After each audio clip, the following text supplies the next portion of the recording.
আজকে আমি পড়ে গেছি মহা বিপদে। হ্যালো গাইজ, আসসালামু আলাইকুম। আশা করি সবাই অনেক অনেক অনেক বেশি ভালো আছেন।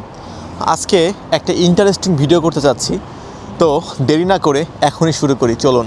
সবাই তো জানেন যে আমাদের বাংলাদেশেও ইলেকশন আর জাপানেও ইলেকশন। জাপানে হচ্ছে ফেব্রুয়ারির 8 তারিখে আর বাংলাদেশে ফেব্রুয়ারির 12 তারিখে। তো আজকে আমার মিশন হচ্ছে যে যেহেতু রাজার ভোট, অতএব পোস্টারে তো চারিদিকে ঢেকে থাকবে, যেমন আমাদের বাংলাদেশের চারিদিকে শুধু পোস্টার আর পোস্টার আর লিফলেট দেখতে থাকি। আর এখানে আমি কোথাও পোস্টার খুঁজে পাচ্ছি না। মানুষের বাসায় ফুলের টব পাচ্ছি, কারোর বাসার পাশে সুন্দর সুন্দর গাড়ি পাচ্ছি, বাড়ির সামনে ফুল পাচ্ছি, কিন্তু পোস্টার আমি খুঁজে পাচ্ছি না।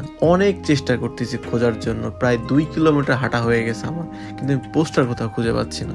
চারিদিকে তাকিয়ে দেখছি যে এই গলিতে আছে না ওই গলিতে আছে না উপরে আছে, উপরে আবার কারেন্টের তার আছে, এই কারেন্টের তারগুলো যাবার বিরক্ত। আবার ভেন্ডিং মেশিনও আছে, কিন্তু পোস্টার নাই কেন? অবশেষে হাঁটতে হাঁটতে আমি যেন মনে হচ্ছে সন্ধান পেয়েছি। এইবার মনে হয় বাংলাদেশের সাথে কম্পেয়ার করা যাবে। পেয়েছি আমি পোস্টার অবশেষে খুঁজে। অবশেষে এতক্ষণ হাঁটার পরে হাঁটতে হাঁটতে ক্লান্ত, কিন্তু এই সাইনবোর্ড খুঁজে পাই না। অবশেষে পেয়েছি, এই দেখুন, আশেপাশে কোথাও নাই, শুধু এই একটি মাত্র জায়গাতেই পাইছি। তবে সকাল সকাল আমার যথেষ্ট পরিমাণ হাঁটা হয়ে গেছে।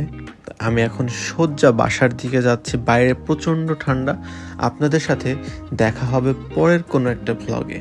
এর মধ্যে সুস্থ থাকবেন, ভালো থাকবেন। খোদা হাফেজ।